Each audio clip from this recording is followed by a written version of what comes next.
Billionaire father sees black waitress let his disabled son lead a dance step, and his world changes forever. Beginning. Alexander Rains had never been a man easily surprised. At 52, the billionaire founder of Rains Interstellar had witnessed ships leap beyond the solar system, had overseen construction of orbital elevators, and had signed treaties with alien emissaries whose voices sounded like symphonies rather than speech. He had dined under the auroras of Europa and slept in sky castles above Venus's sulfur clouds. But his son, Michael, was the one thing Alexander could not control. Michael was 16, thin, pale, and frail. Born with congenital spinal disorder, his legs had never worked properly, and though the surgeons of Earth and Mars alike had proposed 1,000 augmentations, Michael had refused. He insisted that his body, fragile though it was, belonged to him. He would not be rebuilt like one of his father's starships. It made Alexander proud, and it made him ache. On the night that everything changed, the Rains family was hosting one of their galactic charity galas, a glittering affair in the orbiting palace station Elysium Crown. Guests floated through crystal halls where anti-gravity fountains spilled water upward instead of down. Music from 20 worlds shimmered through the air. Leaders of colonies, magnates, scientists, and artists mingled in gowns that rippled with nanofabric light. The gala's purpose was noble: to raise funds for terraforming refugee planets devastated by war. Yet, as always, Alexander found himself distracted, his gaze always drifting to his son. Michael sat near the great glass windows that looked upon Earth below, watching silently, while others danced in the gravity-sculpted ballroom. It was then that she appeared. The waitress. She was young, no older than 22. Her skin was deep brown, her eyes sharp and warm, and her movements carried a rhythm Alexander had only seen in people who had known struggle. Her name, printed neatly on her badge, was Amara Delane. She was not one of the corporate daughters or sons, not a figure bred for the marble-like galas. She was simply staff, carrying trays of shimmering crystal cups. Yet Alexander noticed the way Michael looked at her, not with the awkward longing of a teenager, but with the raw hunger to be seen. Middle. Amara noticed Michael as well. When her shift had a lull, she crouched near his chair and said, "You're not dancing?" Michael laughed softly. "These legs are about as useful as broken thrusters." She tilted her head. Thrusters may be broken, but ship still as a captain. It was the kind of thing no one ever said to him. Doctors spoke in clinical tones, tutors in patient ones, and even his father, though loving, always skirted around Michael's reality, as though acknowledging his limits was admitting defeat. But this waitress, this stranger, simply saw him. Later, as music swelled from the floating orchestra, violins weaving with alien crystal flutes, Amara set her tray aside. She stood before Michael, hand outstretched.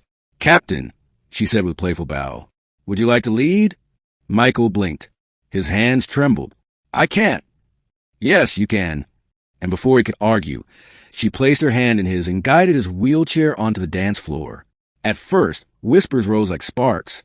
A waitress leading the son of a billionaire? In public? In defiance of the unspoken rules of class and decorum? The guests' jeweled collars glittered as they leaned to gossip. Alexander himself stiffened, ready to intervene, until he saw his son's face. Michael was smiling, truly smiling.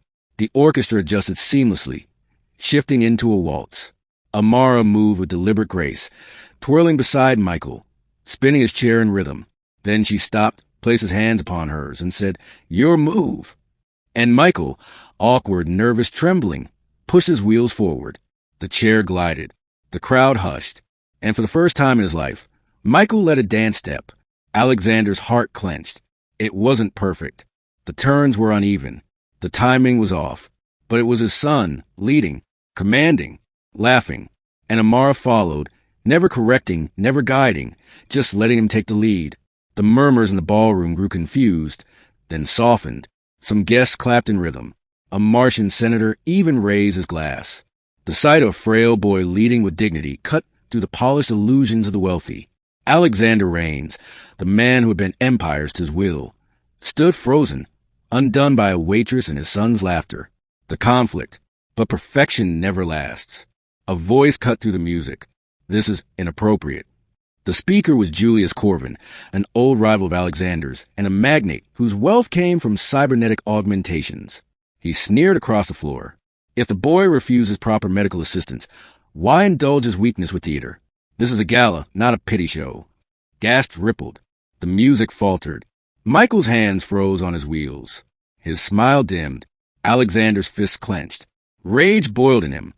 But before he could speak, Amara stepped forward. Her voice carried, strong and clear. Strength is not in metal bones or engineered muscles. Strength is choosing to move when the world tells you not to. Tonight, Michael is stronger than anyone here. The silence was absolute. Michael's chin lifted. He pushed forward again, spinning his chair in a bold circle. Guests erupted into applause. The orchestra resumed, louder than before, drowning out Julius's scowl. But Alexander was no longer watching the crowd. He was staring at Amara. Who was this woman, this waitress, who had given his son the one thing all his money, power, and empire could not? Revelation. After the gala, Alexander sought her out. He found Amara in the service corridors, removing her apron. "You," he said, voice low. "Do you understand what you've done?" She turned calmly. "If you're about to fire me, sir, then let me say it was worth it." He blinked. Fired her? The thought hadn't crossed his mind. "You gave him something I never could," Alexander whispered. Amara's gaze softened. "You gave him everything money could buy. But he needed something money can't. The chance to feel powerful in his own way." It was then Alexander learned her story. Amara had grown up on the outer colonies, worlds scarred by corporate wars. She had been a dancer once. But when refugees flooded her home, she worked as staff to survive. She understood dignity, the kind that cannot be purchased. Alexander listened, shaken. For the first time in years, someone spoke to him without fear, and he realized his empire was vast, but his understanding of his own son had been so very small. Climax. Weeks later, Alexander made a decision that startled the galaxy. He announced the Rains Academy of Motion, a foundation not for starship engineers or colonists, but for disabled children across the system, teaching them dance, art, and expression in both gravity and zero-gravity environments. "If humanity is to travel among stars," he declared, "let every soul know they can move the cosmos in their own way." At the Academy's opening ceremony, Michael wheeled onto the stage. Standing beside him in formal attire was Amara, no longer a waitress, but his partner and instructor. Before thousands of cameras, Michael led the opening dance. His movements were stronger now, more confident. Amara spun beside him, radiant. And Alexander Rains, the man who thought he'd seen everything, felt tears burn his eyes. Ending. That night, Alexander stood alone beneath the stars outside the academy. He replayed the image in his mind, his son laughing, leading, free. Amara joined him quietly. "He's remarkable," she said. "Yes," Alexander agreed. "And so are you." She smiled. "All I did was take his hand." Alexander shook his head. "You reminded me that leadership isn't about power. It's about letting others find theirs." Above them, ships cut across the heavens. Humanity surged toward the future. But for Alexander, the greatest journey had already begun, one that required no starship, only the courage to see his son not as fragile, but as unstoppable. And it had all started because a young waitress let a boy lead a dance step.